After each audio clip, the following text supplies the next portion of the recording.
भानी देवी Goyal Shashi Vidyanagar college Jhansi से के Tiwari physics class 11 chapter number 14 उपग्रहों की गति फ्लाइन वेग जिसे इंग्लिश में मोशन ऑफ सैटेलाइट और एस्ट्रो बैलिस्टिक्स कहते हैं। इसमें पहला जो टॉपिक है वो है उपग्रह सैटेलाइट। इसके लिए वे आकाशीय पिंड जो पृथ्वी अथवा किसी अन्य ग्रह के चारों ओर चक्कर लगाते हैं उपग्रह कहलाते हैं।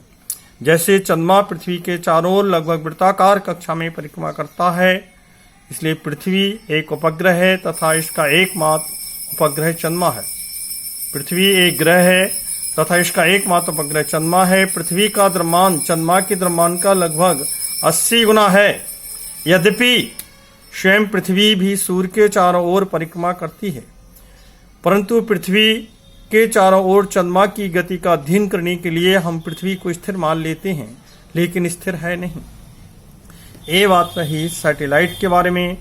अगला जो टॉपिक है उपग्रह की कक्षीय चाल तथा परिक्रमण काल, orbital motion and period of revolution of satellite. तो पहले हम बात करेंगे उपग्रह की कक्षीय चाल के बारे में। इसके लिए किसी उपग्रह को किसी कक्षा में स्थापित करने के लिए आवश्यक चाल को उस उपग्रह की कक्षीय चाल कहते हैं। इसे स्मॉल v सफिक्स 0 से प्रदर्शित करते हैं।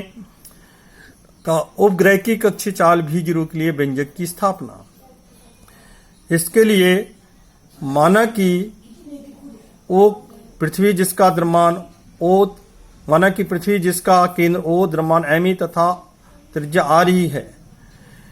इसके तल से h ऊंचाई पर माना कि कोई उपग्रह जैसे चंद्रमा जिसका द्रव्यमान स्मॉल m है, स्मॉल r त्रिज्या के वृत्ताकार मार्ग पर कक्षीय चाल v0 से पृथ्वी की परिक्रमा कर रहा है।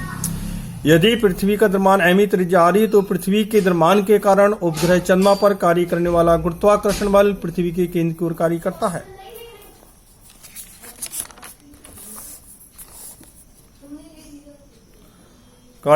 है। अतः गुरुत्वाकर्षण बल Fg बराबर होगा Gmem बटे r स्क्वायर, समीकरण 1। अब यदि पृथ्वी की सतह से चंद्रमा तक की ऊंचाई h हो तब स्मॉल r बराबर होगा r प्लस h।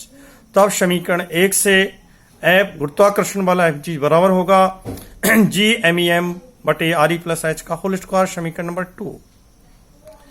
चूंकि प्रत्येक पिंड को वृत्ताकार मार्ग पर परिक्रमा करने के लिए एक बल की आवश्यकता होती है जिसे अभिकेंद्र बल कहते हैं, जिसका मान Fc बराबर m